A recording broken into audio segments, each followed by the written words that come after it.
Bonjour à tous, chers cinéphiles, c'est Isaac Dor, j'espère que vous allez bien parce que moi, ça va nickel. Oui, nous sommes dans un tout nouveau décor, tout simplement parce que j'ai décidé de mettre les fonds verts au placard pour laisser quelque chose de neuf. Alors oui, il y a encore des choses à revoir, mais je viens de tout réaménager, il me faut du temps pour pouvoir recréer quelque chose d'agréable. Bien sûr, au fur et à mesure des vidéos, vous verrez une certaine évolution, je vous en donne ma parole. En tout cas, je vais vous présenter la suite d'un film que je vous ai présenté il y a un peu plus d'un an maintenant, dans lequel nous allons plonger dans un univers fantastique. Aujourd'hui, c'est Wicked partie 2.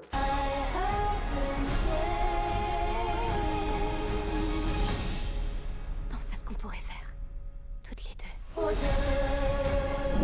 Wicked partie 2 est un film de cinéma de fantasy et musical sorti le 19 novembre 2025 et réalisé par John Chu, bon bien sûr le réalisateur du tout premier film, mais également le réalisateur de Insaisissable 2, d'où l'on vient. Depuis qu'elle s'est opposée au magicien d'Oz, Alphaba est surnommée la méchante sorcière de l'Ouest par la population du pays d'Oz, qui pense qu'elle est maléfique. De son côté, Glinda est devenue la figure populaire du régime du magicien est surnommée la Bonne Glinda, tandis que Firero devient le capitaine de la garde du magicien, bien qu'il doute encore de la culpabilité d'Alphaba. Nos deux héroïnes vont devoir être confrontées à des choix extrêmement difficiles qui va mettre en difficulté leur amitié. Une suite que beaucoup de personnes attendaient avec une grande impatience comme moi. Comme je vous l'avais expliqué dans ma première partie, sortie il y a un peu plus d'un an maintenant, j'avais beaucoup apprécié ce film. Souvenez-vous, l'année dernière, je vous avais fait un classement de mes 10 films préférés que je vous avais présenté sur YouTube pour l'année 2024. Et ce film figurait, si je ne me trompe pas, à la 9e place. Et j'attendais la suite avec quand même beaucoup d'impatience. Mais il est vrai qu'il y a eu beaucoup de films en ce moment. Par exemple, j'ai beaucoup hésité à faire ce film avec le film, par exemple, Running Man. Mais je pense que je ferai également une critique dessus parce que ce film vaut le coup d'œil et qu'il y a énormément de choses à dire. Mais bref, pour revenir sur le film Wicked partie 2, c'est la suite du coup du premier, ça va sans dire, mais c'est aussi un film qui avait beaucoup d'attentes parce que pour rappel, il s'agit de l'adaptation de l'une des pièces de Broadway les plus connues au monde. C'est une licence que beaucoup de personnes connaissent parce qu'il y a eu plusieurs adaptations de l'histoire du monde d'Oz ou du magicien d'Oz, etc. Donc oui, il avait beaucoup de poids sur les épaules. Et maintenant qu'il est sorti au cinéma, je vais vous dire ce que j'ai aimé ou pas tout au long de cette critique. Et comme à chaque fois, on va d'abord commencer sur sa narration. On perd pas de temps, allez, let's go! La première chose à soulever du film, c'est qu'il respecte une règle qu'on connaît déjà avec les suites de franchise. Une règle qu'on a déjà pu voir avec le deuxième film Jurassic Park comparé à son grand frère, ou pareil avec le deuxième Retour vers le futur. En nous proposant un film avec des thématiques et une ambiance beaucoup plus sombre et sérieuse que le premier film. Souvenez-vous, le premier film avait survolé certaines thématiques sérieuses comme le fait de capturer et de maltraiter les animaux qui étaient aussi des êtres vivants du monde d'Oz, également sur la manipulation de la population, etc. Mais c'était pas assez développé dans l'ensemble. Ça laissait surtout place à des moments un peu féeriques pour nous montrer le côté majestueux du monde d'Oz.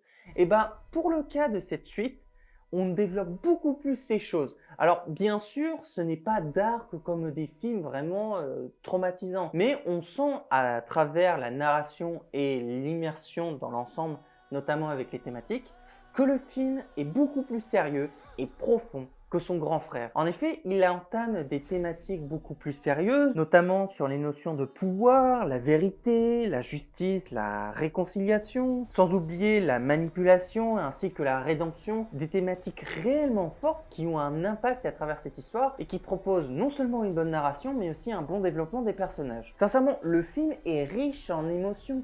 Il n'est pas aussi intense que de nombreux films que je vous ai présentés sur cette chaîne, mais c'est un film réellement profond sur son côté réaliste, sur son opposition avec l'ensemble féerique que le premier nous avait déjà présenté. Alors oui, cela reste une comédie musicale dans laquelle on voit tout le monde chanter et danser de manière très positive, mais le film a souvent tendance à nous révéler aussi toute la partie sombre de l'histoire, en nous montrant aussi par exemple ce que Alphaba doit supporter maintenant qu'elle est considérée comme une criminelle, un danger pour le monde d'Oz, mais également une continuité sur ce que les autres gens de la population doivent endurer. Parce que même si d'un point de vue extérieur on peut penser que le monde d'Oz est magnifique, incroyable, etc., Le film, au fur et à mesure, nous fait comprendre qu'il y a beaucoup de choses qui ne vont pas avec ce monde et qui reflètent aussi des choses qui sont présentes dans notre monde actuel. En outre, la qualité visuelle du film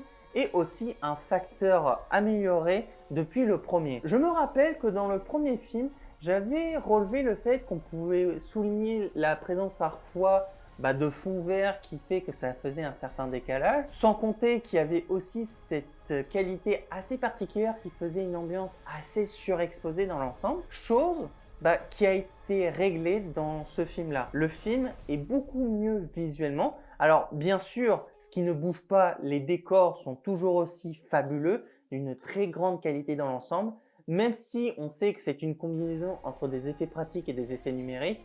On ne distingue pas réellement la différence puisque c'est vraiment bien fait dans l'ensemble. On a quand même une immersion des plus propres. Et ce qui est mieux comparé à son grand frère, c'est qu'il y a une exposition de lumière beaucoup moins intense, qui a été gérée d'une meilleure manière et qui propose une narration qui s'accompagne vraiment bien avec vraiment l'ambiance plus sérieuse et sombre que le film nous offre. Pour le cas de la musique, c'est John Powell et Stephen Truss. Alors, désolé pour la prononciation. Ces deux-là, bon, bien sûr, ils ont composé les musiques du premier film que je vous ai présenté. Mais hors de ça, pour le premier, par exemple, il est connu notamment pour ses compositions sur la trilogie originale des films Dragon.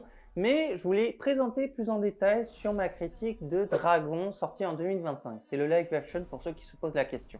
Et pour ce qui s'agit du deuxième, lui, il est connu pour avoir composé par exemple Pocahontas, sans oublier le bossu de Notre-Dame. Ce que je relève de la musique au travers de mon immersion, c'est qu'elle a voulu traduire la maturité émotionnelle des héroïnes au moment où leurs chemins se séparent et où leurs idéaux s'entrechoquent. Les compositeurs utilisent des reprises thématiques du premier film, mais les détournent, les assombrissent ou les élargissent pour montrer combien Elphaba et Glinda ont changé. Les harmonies se font plus tendues, les orchestrations plus massives ou au contraire plus dépouillées, comme si la partition elle-même hésitait entre la puissance et la fragilité. La musique cherche moins à émerveiller qu'à révéler ce qui se passe dans les failles, dans les regrets et les choix impossibles. On ressent que chaque motif tente de faire entendre ce que les personnages n'osent plus dire, la peur d'être trahi, l'envie d'être libre, le deuil de ce qu'on aurait pu être. En fait, la bande-son, elle raconte à peu près la même histoire que le premier,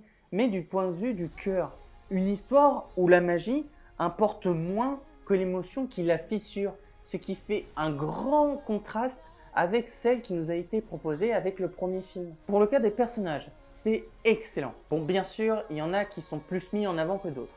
Mais dans l'ensemble, tous les personnages reflètent les thématiques que je vous ai citées un peu plus tôt, dans lequel il y a surtout cette notion de devoir grandir, de devoir faire face à la réalité du monde, accentuant l'idée même de la réalité des choses dans le monde d'Oz, que tout n'est pas parfait, montrant aussi des jeunes qu'on avait vus dans le premier devenir des adultes, de devoir faire des choix difficiles, de devoir devenir des personnes différentes, de se faire aussi critiquer directement et difficilement, comme le cas d'Elphaba, qui est l'une des personnages les mieux écrits de cette histoire. C'est l'un des meilleurs pour la simple et bonne raison que c'est un personnage assez complexe dans l'ensemble.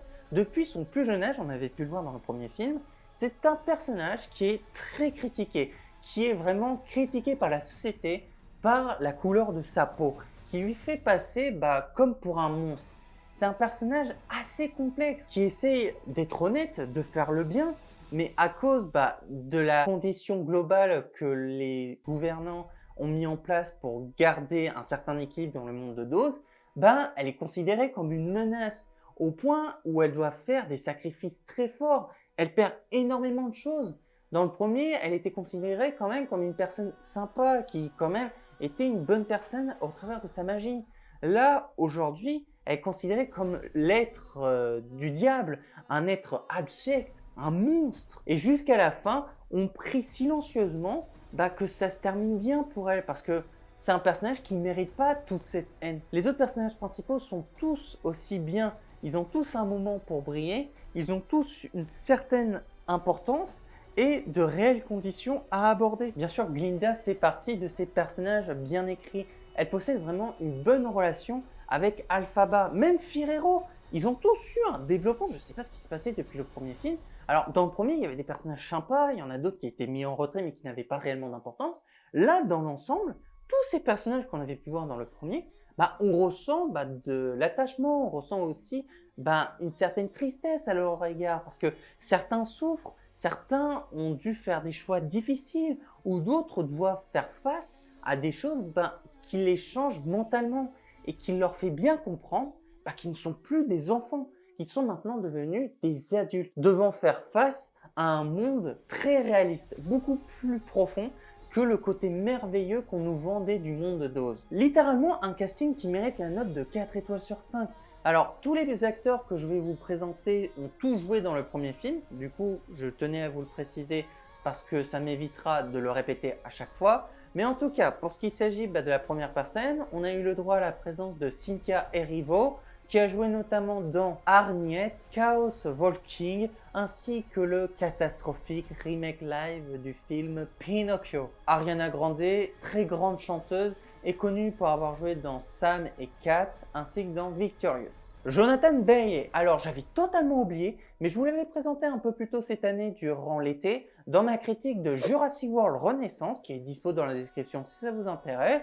Hors de ça, il est bien sûr connu pour avoir joué dans Fellow Travelers, sans oublier les chroniques de Bridgerton. Michelle Yeoh, elle est connue pour avoir joué dans Everything Everywhere All at Once, La mémoire d'une geisha, Sunshine, Les Frères Sun, Shang-Chi et la légende des 10 anneaux, sans oublier Transformers Rise of the Beast. Jeff Goldblum, alors lui, je ne vous le présente plus, bien sûr, acteur iconique de la franchise Jurassic Park et Jurassic World, l'une de mes licences préféré, qui a joué plus précédemment dans le premier et le deuxième Jurassic Park, mais également dans le deuxième et troisième Jurassic World. Également connu pour les 2 films Independence Day, La Mouche, Thor Ragnarok, ainsi que dans la série Friends. Ethan Sattler, lui, est connu pour avoir joué dans Fosse Verdon, mais également dans Gen V. Marissa Bode, alors elle est seulement connue pour avoir joué dans les 2 films Weekend. Dans l'ensemble, je trouve que ces 2 films qui se complètent relativement très bien, qui possèdent certes la plupart du temps des défauts, mais qui sont dans l'ensemble assez riches en termes de qualité. Nous avons eu le droit à un film beaucoup plus profond, plus sérieux et sombre que le premier, mais qui possède autant de qualité que son grand frère, avec quand même une bonne qualité dans l'ensemble en termes d'effets pratiques, une bonne composition musicale qui fait froid dans le dos et qui est vraiment très forte et grandiose, mais par-dessus tout, des personnages qui ont eu un vrai développement en profondeur depuis le premier film et qui est un réel passage de l'enfance à l'âge adulte et qui se complète merveilleusement bien avec les thématiques soulevées au travers du film. Et franchement, c'était un film que j'ai beaucoup apprécié dans l'ensemble. Tout le long du film, je n'ai pas décroché mon regard de l'écran. Alors, même si j'ai du mal avec les comédies musicales, il y en a vraiment très peu que j'ai beaucoup aimé. Mais déjà que le premier, j'avais beaucoup apprécié dans l'ensemble, celui-là, j'ai réussi à trouver beaucoup plus d'intérêt avec ses qualités que son grand frère. Donc oui, il s'agit d'un excellent film. Je vous recommande d'aller le voir si vous n'avez pas encore vu la suite. Je vous invite franchement à découvrir cette conclusion qui a été vraiment très bien dans l'ensemble. Il y a beaucoup de choses. Il y a de la qualité, de la profondeur et de l'émotion. Ce qui fait que pour moi, je trouve que Wicked partie 2 est un film qui mérite la note de 17,5 sur 20. Voilà les amis, c'est la fin de cette vidéo, j'espère que ça vous aura plu. N'hésitez pas à me dire dans les commentaires ce que vous avez pensé de cette vidéo, mais également donnez-moi des conseils de films ou de séries à faire en critique, ou d'autres concepts de vidéos si vous voulez voir autre chose un jour sur cette chaîne, voire même d'autres jeux, si vous voulez voir d'autres let's play, voir d'autres critiques sur la chaîne. Mais en attendant, je vous invite surtout à vous abonner à ma chaîne, ce sera un énorme soutien pour moi, de liker cette vidéo comme toutes les autres et de partager ma chaîne avec vos amis, avec votre famille ou avec qui vous voulez. Et on se retrouvera très vite pour une prochaine vidéo critique, réaction ou jeu vidéo. Et sur ce, je vous dis à la prochaine et salut, bye.